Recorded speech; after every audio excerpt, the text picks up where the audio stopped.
할렐루야. 한 주간 평안하셨습니까? 잘 오셨습니다. 우리 전우자로 인사하겠습니다. 은혜 받고 가시기 바랍니다. 오늘은 이렇게 인사하겠습니다. 믿음의 부자 되시기 바랍니다.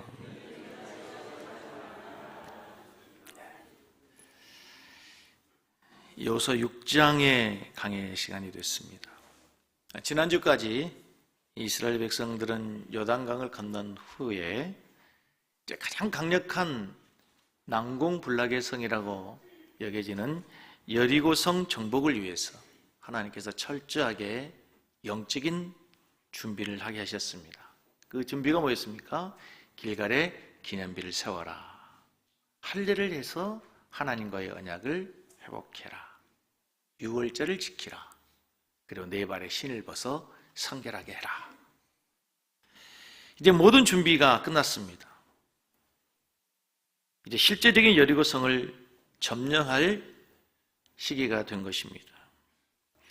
먼저 오늘 정복해야 될 그 여리고성이 어떤 성인지를 잠깐 살펴보면은 이 여리고라고 하는 지역에 있는 성인데, 이 여리고는 예루살렘에서 동북쪽으로 약 30km 떨어진 곳에 있었습니다. 여기 우리 교회가 속해 있는 이 세솔동에서 30km 정도를 이렇게 내비로 제가 검색을 해보니까 사당역이 35km 정도 되더라고요. 그러니까 여기서 서울 입구까지 생각하면 약 30km의 거리가 됩니다. 이 여리고성은 정상적인 군사작전으로는 거의 정복하기가 불가능한 지형 조건에 있었습니다. 지금 현재는 요르단의 그 팔레스틴 지역에 거주하고 있는 그 팔레스타인들이 살고 있는 지역인데, 현재 지명은 제리코라고 되어 있습니다. 한번 사진을 보여주시면, 여리고성은 8,000년 전에 세워진 도시로 지구상에서 가장 오래된 도시다, 이렇게 알려지고 있습니다. 이 가파른 경사지에 세워져 있어서 육안으로도 수 킬로미터를 볼 수 있는 높은 곳에 자리하고 있었고, 지금은 형태가 없지만 이제 성경을 기초로 해서 그리고 많은 고고학자들이 연구한 바에 의하면 여리고성이 이렇게 생겼다는 거죠. 여기서 눈여겨볼 것은 원형으로 생겼다는 것이 아니고 두 개의 벽이 있다는 겁니다. 외벽과 내벽으로 되어 있는데, 다시 사진을 보시면 이 성은 사람의 힘으로는 정복하기가 거의 불가능할 정도의 구조로 되어 있습니다. 두 번째 사진을 한번 보여주시면, 높이가 이제 5m로 되어 있고, 그 다음에 또 7m로 되어 있는 겹겹이 세워진 성벽으로 세워 있어서 사람의 힘으로는 정복하고 넘어가기가 불가능한 성이라고 한다는 것이죠. 뿐만 아니라 이 성을 정복해야만 되는 가장 중요한 이유는 지리적인 위치, 지정학적 위치로 이 지역이 대단히 중요한 핵심 지역에 위치하고 있었다는 것입니다. 사진을 한번 다시 보시면 성을 장악해야 될 가나안 땅 중심부에 있습니다. 가나안 지역이, 여리고성이 보이죠? 빨간색으로 표시되어 보이죠? 지도가 지금 이스라엘 그 지도라고 생각하면 가장 중심에 있습니다. 가장 중심에 있어요. 그리고 이스라엘의 수도인 예루살렘이 30km밖에 되지 않습니다. 더 중요한 것은 맨 위쪽으로 보면은 뭐가 보입니까? 호수가 보이죠. 갈릴리 호수가 보입니다. 그리고 아래로는 여러분이 잘 아시는 사해 바다가 있고, 얼마 전, 열흘 전쯤 건넌 그 요단강이 흐르고 있어요. 강이 흐른다는 건 무슨 말입니까? 물이 흐른다는 거고, 사람이 살아가는데 가장 필수적인 것이 물이 아니겠어요? 이 물을 끼고 있는 도시, 그리고 그 물이 흘러가는 가장 중심부에 위치한 것이 바로 이 여리고라고 하는 것입니다. 지리적인 요충지로 반드시 넘어야 되는, 반드시 정복해야만 되는 중요한 자리입니다. 그리고 심리적으로도 이제 여호수아 장군이 실제로 총사령관이 되어서 치른 첫 번째 전투입니다. 이 첫 번째 전투가 얼마나 중요합니까? 전쟁의 첫 번째 승리를 이룬다고 하는 것은 앞으로 있을 전쟁에 대단히 중요한 의미를 갖고 있기 때문에 반드시 이 여리고성은 정복해야만 했던 성입니다. 근데 여기서 우리는 한 가지 질문이 있습니다.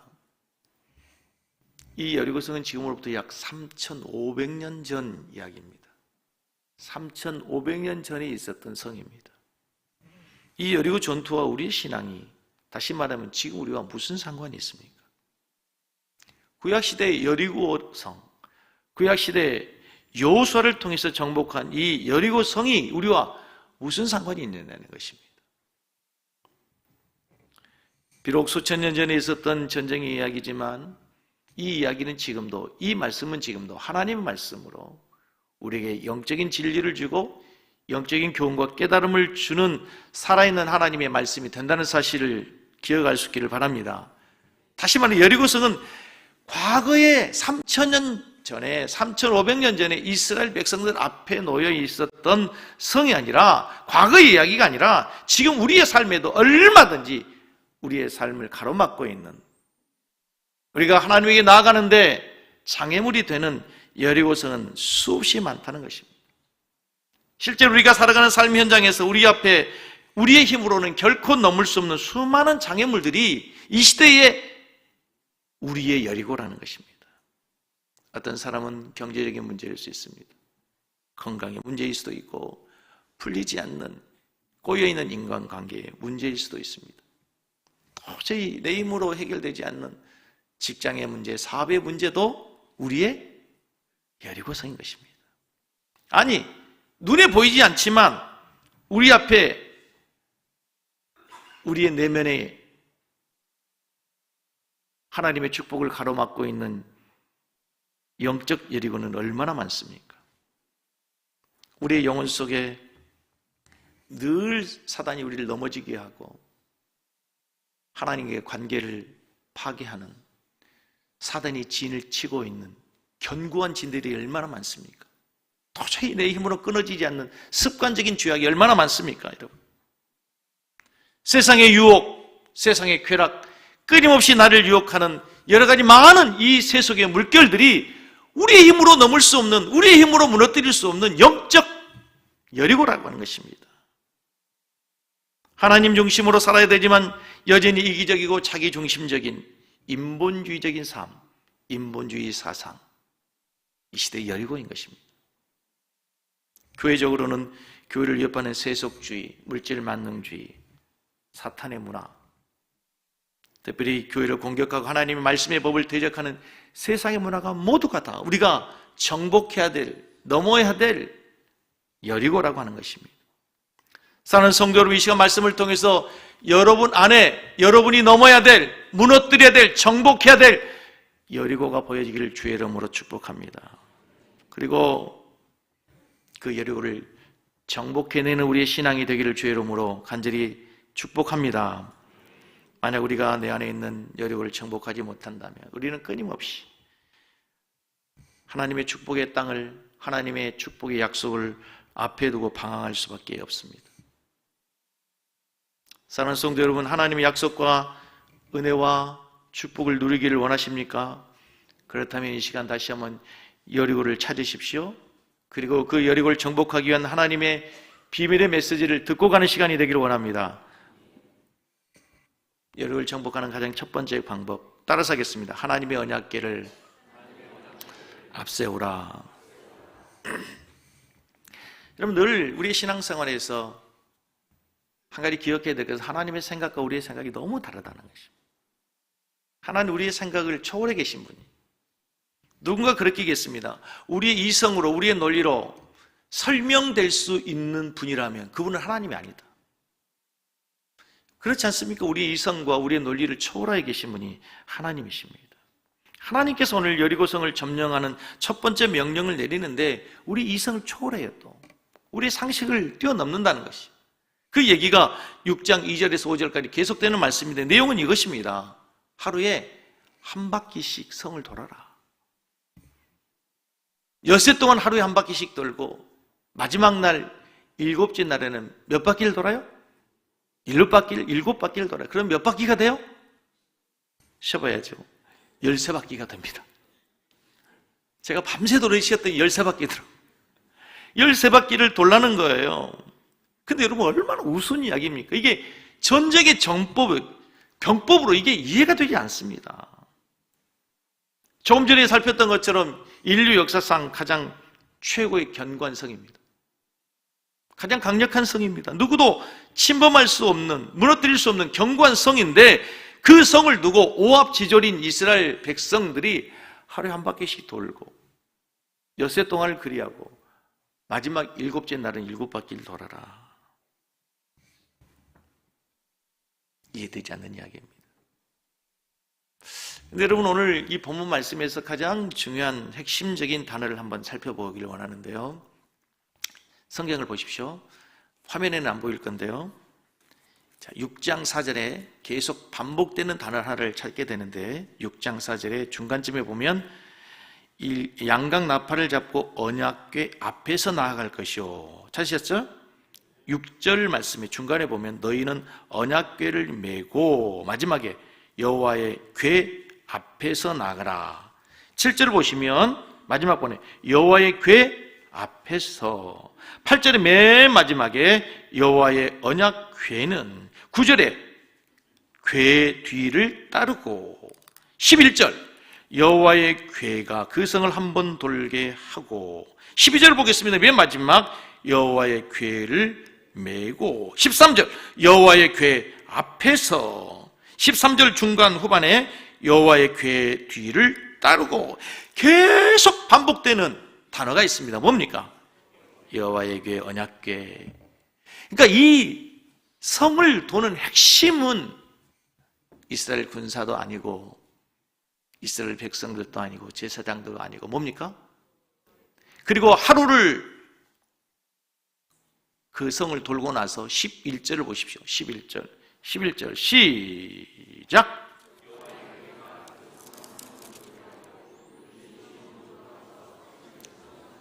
자, 성경 놀랍게도 우리에게 이렇게 얘기합니다. 이스라엘 백성들이 돌았습니다. 여호수아에게 이스라엘 백성들이 명령했습니다. 제사장들을 앞세우고 군사들이 뒤따르고, 너희 모든 이스라엘 백성들, 장교만 60명, 대략 300만 되는, 200만 되는 이스라엘 대군들은 매일 성을 돌아라 했습니다. 그런데 성경은 누가 돌았다고요? 여호와의 궤가 돌았다는 거죠. 뭐가 돌았다고요? 여호와의 궤가 돌았습니다. 여호와의 궤가 무엇입니까? 하나님의 임재의 상징입니다. 원래 이스라엘 백성들은 여호와 궤를 따라가는데 익숙해 있습니다. 광야 40년 동안 그들은 멈춰 있다가 불기둥 구름길이 움직이면 맨 앞장서서 여호와의 궤를 앞세우고 따라가 살았던 것이 이스라엘 백성들의 삶이었어요. 다시 말해 이스라엘 백성들은 늘 하나님의 언약궤를 따라가는 삶이었습니다. 이 성을 점령하는 방법도 광야 생활을 했던 것과 똑같습니다. 여호와의 궤를 따라가라. 하나님을 앞서지 마라. 하나님을 뒤따르고 하나님을 앞세우고 하나님의 순종하는 것이 여리고성을 무너뜨리는 핵심이라는 거죠. 여리고성을 무너뜨리는 것은 제사장이 아닙니다. 군사가 아닙니다. 백성의 숫자, 병법이 아니라는 거죠. 하나님의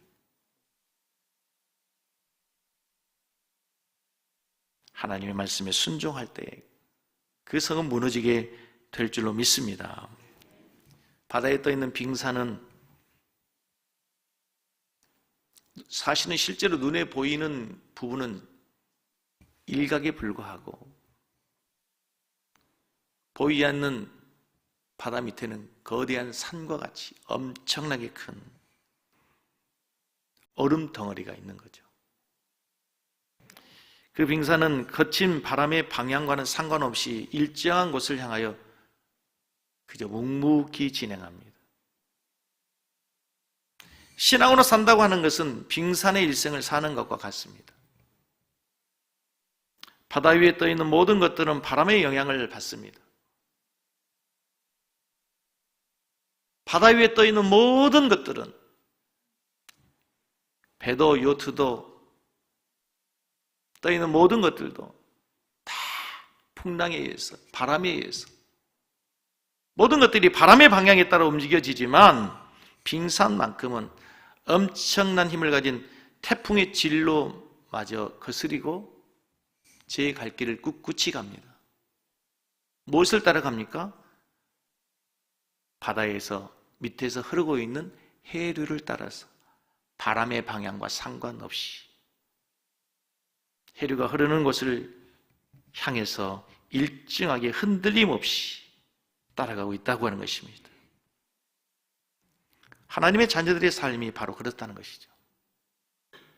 빙산과 같은 흔들림 없는 삶이 우리 그리스도인들의 삶이 되어야 될 줄로 믿습니다.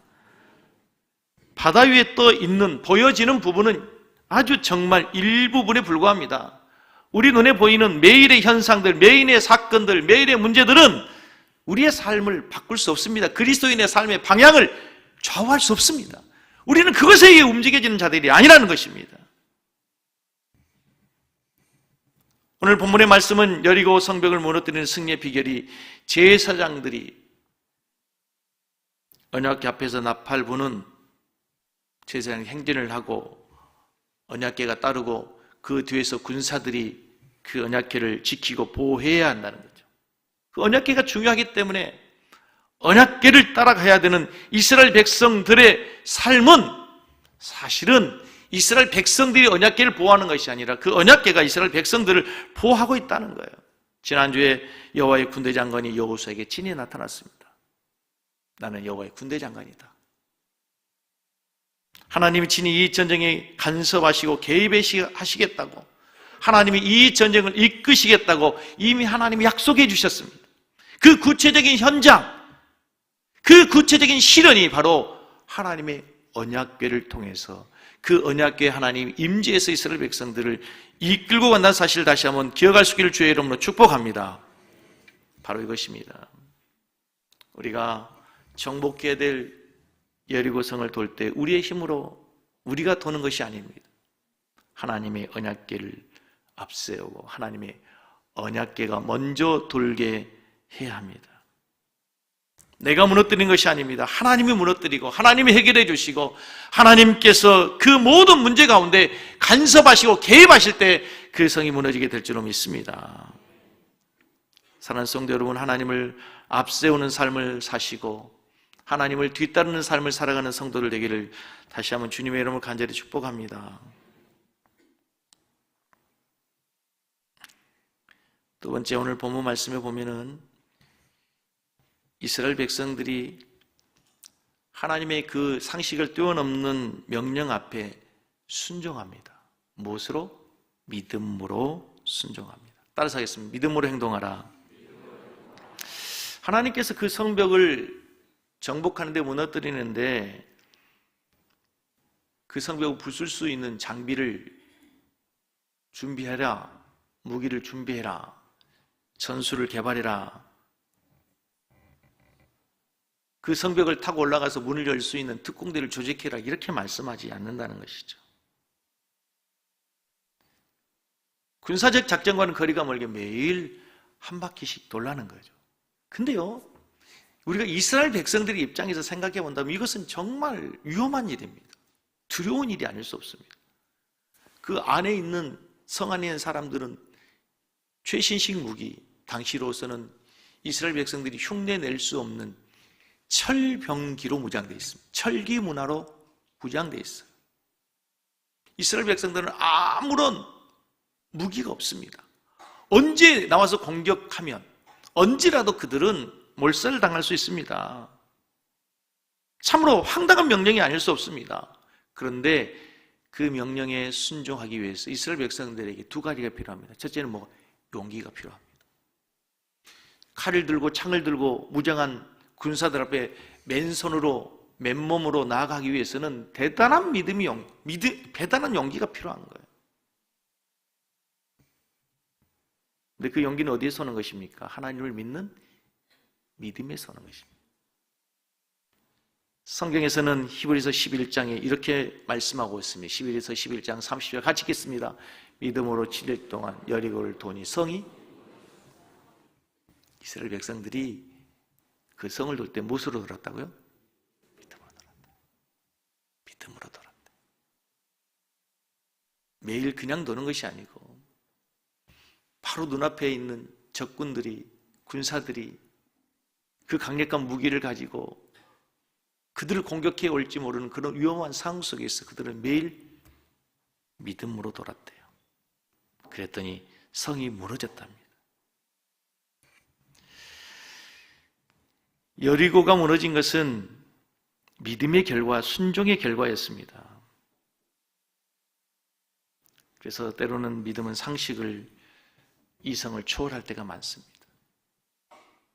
여러분, 이 말씀 오해하시면 안 됩니다. 우리 기독교는 이성적이지 않다, 논리적이지 않다, 아닙니다. 성경을 자세히 보십시오. 99%가 다 이성적이고 논리적입니다. 그런데 마지막 1%는 이성과 상식, 논리를 초월한 하나님의 기적이 역사했다는 사실을 믿으시기 바랍니다. 그게 신앙이고 그게 믿음인 것입니다.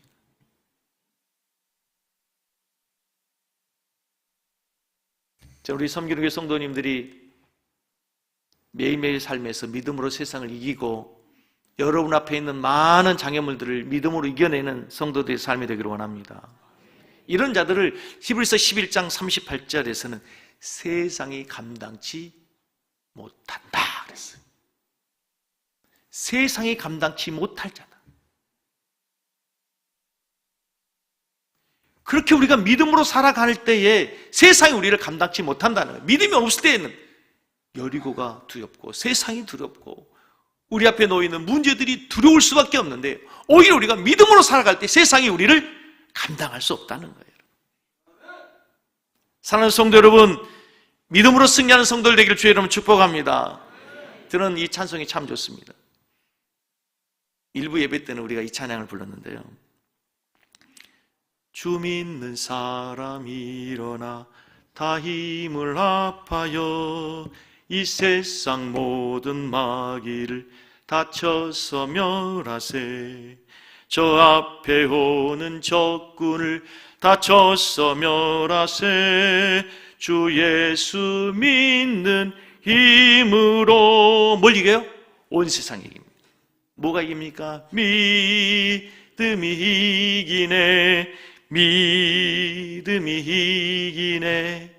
주 예수를 믿음이 온 세상이 이기네. 아멘. 자, 우리 섬기는 성도들 한 주간의 삶의 현장에서 믿음으로 승리하는 현장이 되기를 바랍니다. 우리가 예배를 마치고 나아가는 세상에 새롭게 시작되는 한 주간은 얼마나 많은 여리고가 있는지 모릅니다. 얼마나 많은 여리고들이 순간순간 다가오는지 모릅니다. 그때 여러분, 인간적인 방법 내려놓고 타협하지 말고 비겁하지 말고 믿음의 영웅들이 그랬던 것처럼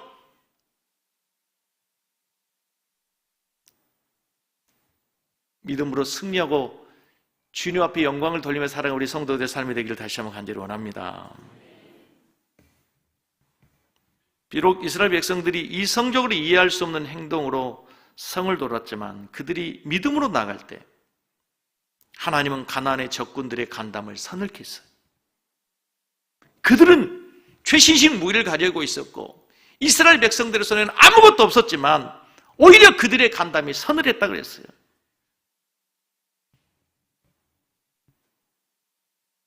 무엇이 그들을 그렇게 두렵게 만들 수 있겠습니까? 그들의 힘, 그들의 방법, 그들의 잔재주가 아니었다는 거죠. 세 번째입니다. 오늘 본문 말씀에 보면은 하나님께서 계속해서 강조해서 명령 내리는 것이 있습니다. 침묵해라, 인내해라. 따라하겠습니다. 침묵으로 인내하라. 10절을 한번 보겠습니다. 10절 시작. 여호수아가 백성에게 명령하여 이르되 너희는 외치지 말며 너희 음성을 너희 입에서 다시요. 여호수아가 백성에게 명령하여 이르되 너희는 뭐하지 말고 너희 음성을 너희 입에서 외치지 말라, 음성을 들리게 마라, 아무 말도 하지 말아라. 다 똑같은 말입니다. 한마디로 뭐 해라? 침묵해라. 따라서 하겠습니다. 침묵이 필요합니다. 침묵이 필요해요. 왜 하나님께서 아무 말도 하지 말라고 그러셨을까요? 원래 이 이스라엘 백성들은 불평의 선수들입니다. 하나님께서 그렇게 많은 은혜를 베풀어 주셨음에도 불구하고 이스라엘 백성들의 광야의 삶을 보면은 원망, 불평, 점점 만나가 내릴 때 우리가 어디서 이런 맛있는 음식을 먹어본 적이 있느냐? 감탄하면서 하나님께 영광을 돌려 감사에다가 조금 며칠 지나니까 입에서 냄새나서 못 먹겠네. 애굽에서 있을 때가 좋았었네. 애굽에 매장지가 없어서 우리를 여기까지 데려왔냐고. 호기가 갈라진 지 얼마 되지 않아 마라의 스물을 만날 때 또 하나님을 원망하고 모세를 원망하고 불평 원망의 선수들이었습니다. 그러다가 그들의 조상들은 광야에서 다 원망하다 죽고 말았습니다.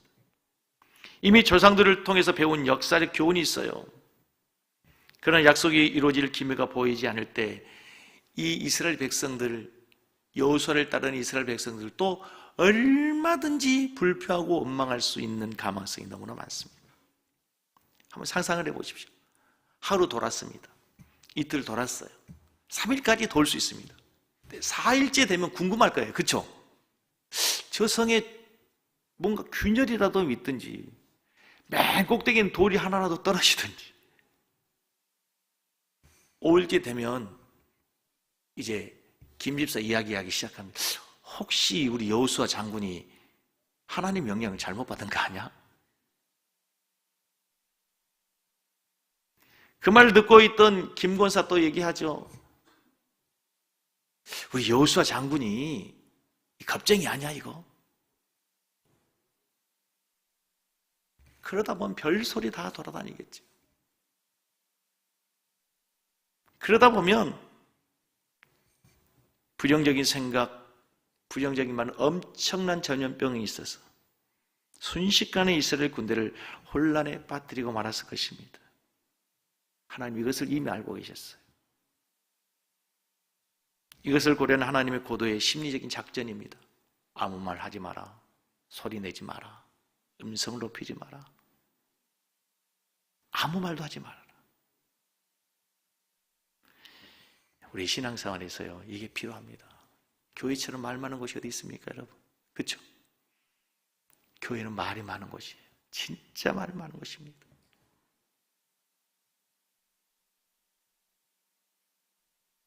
별게 다 말입니다. 잘난 것도 못 보고 못난 것도 못 보고 얼마나 말이 많은 것인지 몰라.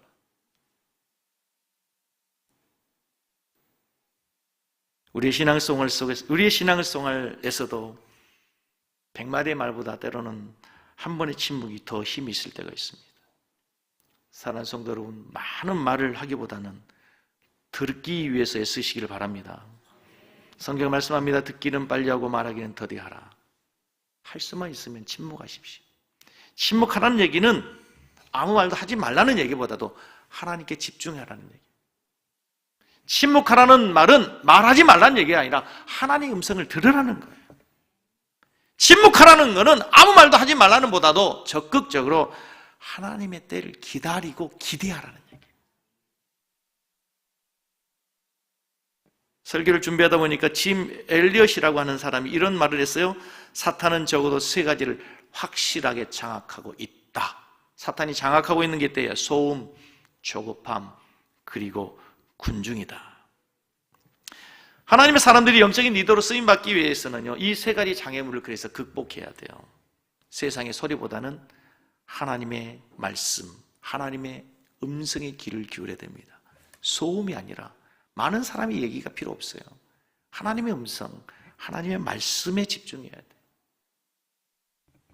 조급하지 마시고 하나님의 때를 기다릴 수 있어야 돼요. 인내할 수 있어야 돼요. 하나님의 사람은 하나님의 때를 기다리고 인내할 때 하나님의 때에 하나님의 방법으로 하나님이 이루실 줄로 믿습니다. 그게 믿음인 것이에요. 그게 믿음. 그리고 군중의 심리에 휩쓸리지 않고 중심을 잡아야 돼요. 말씀의 중심을 잡아야죠. 아까 말씀드렸던 것처럼 빙산처럼 말이죠. 군중에 의해서 휩쓸리지 말고. 예수님은 군중의 희생자였어요.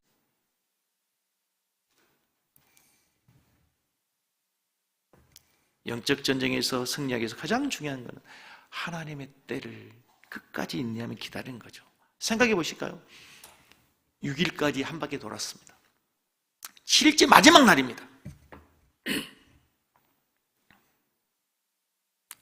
8바퀴 돌았습니다. 9바퀴, 10바퀴, 11바퀴, 12바퀴까지 돌았는데 아무런 징조가 없어요. 그때 사람 뭐예요? 포기합니다. 그 마지막 한 바퀴, 마지막 하루, 마지막 한 시간, 마지막 한 번을 넘기가 어려운 거예요. 그걸 넘으면, 그걸 뛰어넘으면, 그걸 참으면 진짜 하나님의 응답이 있고 하나님의 약속이 있는데 그 마지막 한 번을 기다리지 못하는 거예요. 마지막 한 번을 순종하지 못해 하나님의 은혜의 문 앞에서 쓰러지는 사람들이 얼마나 많습니까, 여러분? 여러분 잘 아는 이야기, 많이 들었던 이야기죠. 여러분,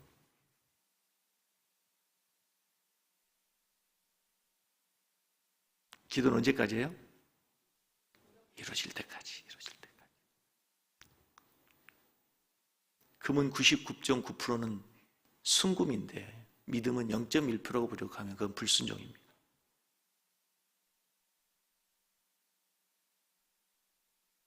아프리카 어느 부족이 비가 오지 않아서 기후제를 지내면 그 부족은 신기하게 기후제만 지내면 비가 온대요. 왜요? 올 때까지 드리니까. 올 때까지 드리니까. 지금 이스라엘 백성이 그런 거예요. 무너질 때까지, 하나님 약속이 이루어질 때까지, 마지막 7일 7바퀴를 돌 때까지 비로소 그때 하나님의 승리가 주어지게 된 줄로 믿습니다. 말씀을 정리하면서 한 가지 예화를 들어 마치겠습니다. 일본의 후나이 유키오라고 하는 분이 지은 100마리 원숭이라는 책이 있더라고요. 그 책의 내용에서 재밌는 사실을 알았습니다. 일본의 고지마라는 무인도에 원숭이들만 살고 있었습니다. 그 원숭이들이 당시 이제 먹이를 위해서 고구마를 땅에서 캐서 먹을 때 흙을 털고 먹다 보니 불편했겠죠. 흙이 묻은 고구마 원숭이가 손으로 아무리 털어도 닦아도 흙이 있으니 불편할 거 아니겠습니까? 그런데 한 원숭이가 그걸 물에 씻어 먹기 시작했습니다. 편하겠죠.